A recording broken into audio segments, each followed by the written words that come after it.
আসছি যাতে আমরা এটা এপার থেকে ওপার কাটিং করব, যাতে আমাদের বেডটা কোনো ক্ষয়ক্ষতি না হয়, এই জন্য আমরা ব্লক দিচ্ছি। এছাড়াও আমরা মেটালের দিকে খেয়াল রাখবো যাতে এটা টলারেন্স না থাকে এবং নিচটা ভালোভাবে পরিষ্কার করে নিই। এখন আমরা মেটালটাকে বেডের উপরে সেট করব। দেখেন কীভাবে আমরা সেট করি। ফিট করার সিস্টেমটা কীরকম সেটা একটু ক্লিয়ারই দেখেন। দেখেন ইঞ্জিনিয়ার রায়ন সাহেব কিভাবে মেটালটা সেট করতেছেন। একটু ভালো মতো বুঝিয়ে দিন যাতে কাজ করবে তাদের জন্য সুবিধা হয়।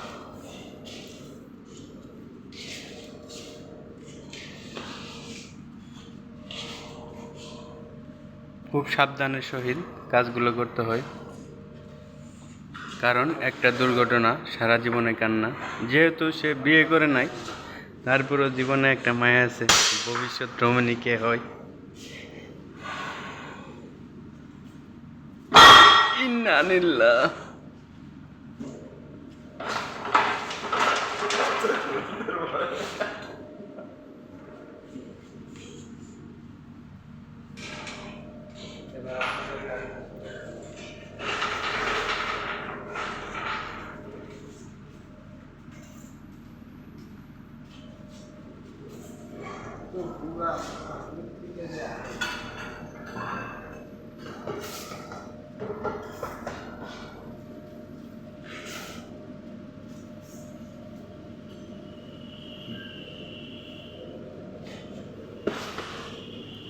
হাতে কলমে শিক্ষা এটা, যাতে আমরা ইউটিউব, মোবাইল বা যে কোনো বিশ্ববিদ্যালয় বা প্রাতিষ্ঠানিক শিক্ষা লাভ করি না কেন, যদি আমি এই হাতে কলমে শিক্ষাটা বাস্তবিকভাবে গ্রহণ করতে না পারি, তাহলে আমার শিক্ষাটা শিক্ষাই থেকে যাবে, তা মানুষের উপকারে কখনো আসবে না।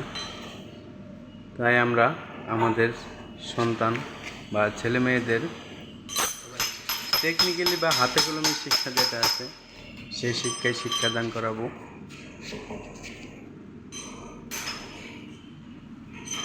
যাতে ভবিষ্যতে দেশ গড়ার কারিগর হিসেবে গড়ে ওঠে তারা।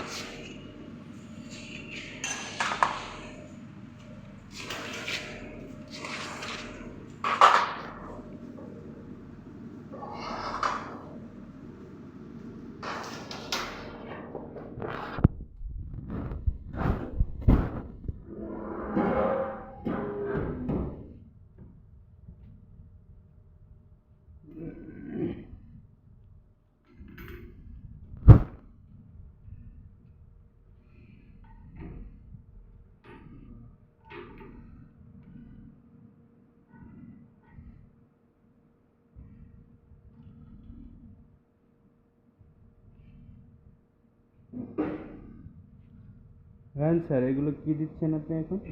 এগুলো আমরা ক্লাম্প দিচ্ছি মেটালটাকে আটকানোর জন্য। আবার ধরেন যখন আমার কাটিং হবে তখন তো এটার উপর প্রেশার পড়বে। এটা যদি আমরা ক্লাম্প ছাড়া কাটতে যাই তখন তো দেখা যাবে যে মেটালটা পড়ে যাবে বা অন্যদিকে সরে যাবে। আর এখানে তো মনে করেন যে আমার মাইক্রনের কাজ হচ্ছে আর কি।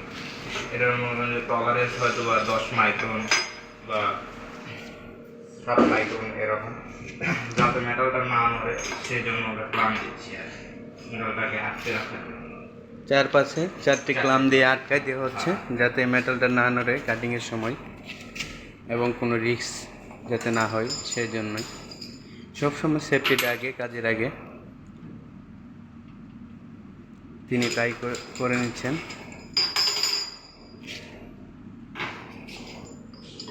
আসলেও কোনো কাজই সহজ না, পরিশ্রমের সব কাজে।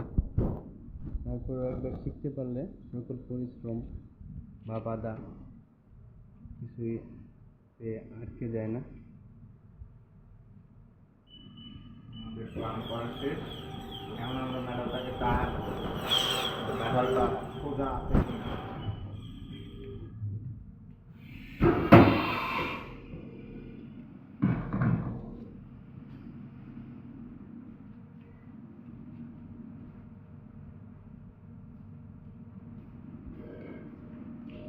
এই জন্য আমরা ডায়াল মিটার ব্যবহার করব।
ডায়াল 100% আছে।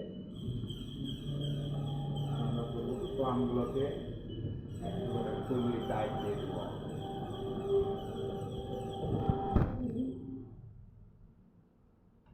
প্রত্যেকটা প্লামকে সমানভাবে টাইট দিতে হবে, যাতে কোনো সাইড উঁচু বা কোনো সাইড নিচু না হয়।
টাইট দেওয়া শেষ। আমরা এখন করবো কি, এই মেটালটার অরিজিন দেখায় দেব। অরিজিন মূলত আমাদের কেন্দ্রবিন্দু, মানে প্রত্যেকটা জিনিসের একটা তো সেন্টার পয়েন্ট থাকে। সেন্টার পয়েন্টটাকে আমরা দেখায় দেবো আর যে মেশিন এখান থেকে কাটিং শুরু করে। এর জন্য আমরা একটা জেনুইন বার নিব, 6 হোক 8 হোক।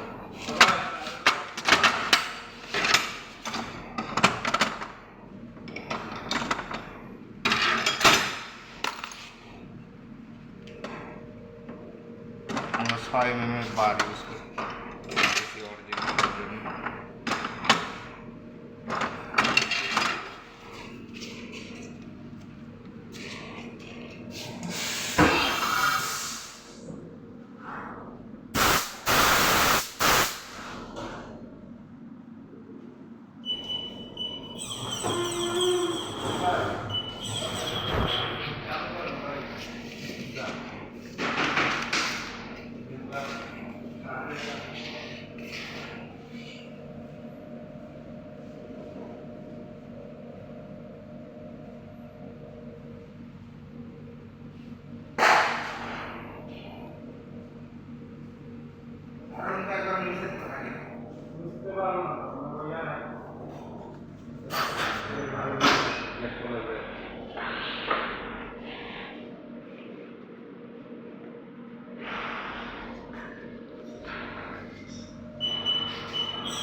বললেন কি কি করে?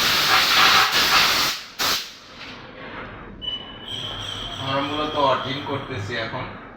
আমরা একটা 6 mm এর বার নিয়েছি। আর করবো কি, আমরা মেটালে এই পাশে টাচ করবো এবং এই পাশে টাচ করবো। কাজ করার পরে যেটা আসবে, লেন্থটা যেটা আসবে সেটাকে 2 দিয়ে ভাগ করে আমরা সেখানে যে টুলটাকে জিরো করে দেব।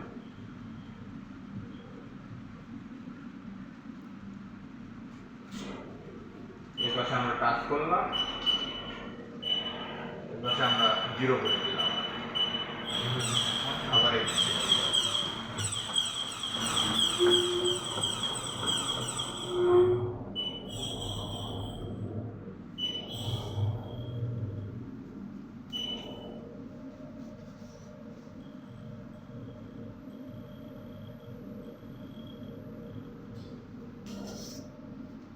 জিনিসটাকে এখন আমরা ভাগ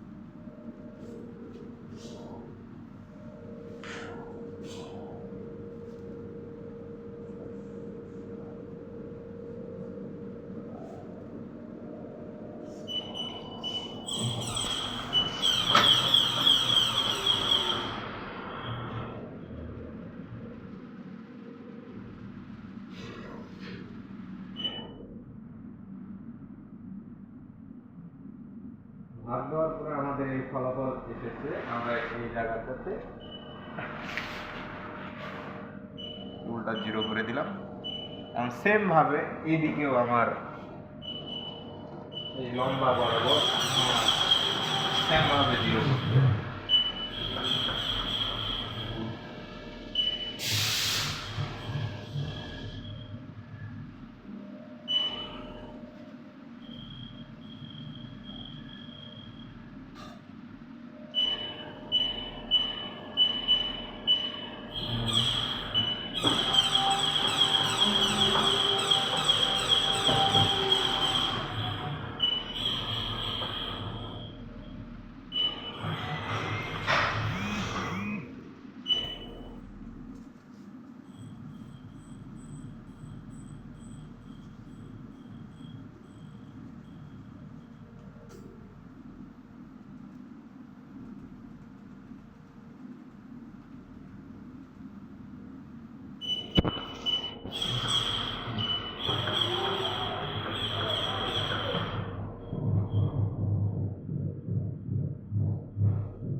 হয়ে গেল আমাদের অরিজিন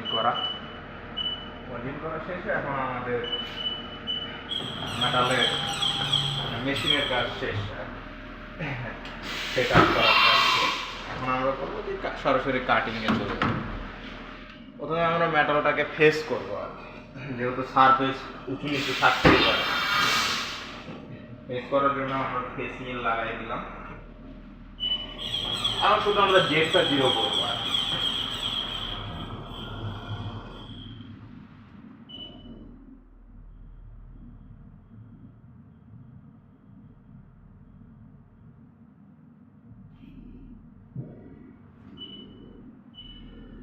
জেট জিরো করার শেষ। আমরা করবো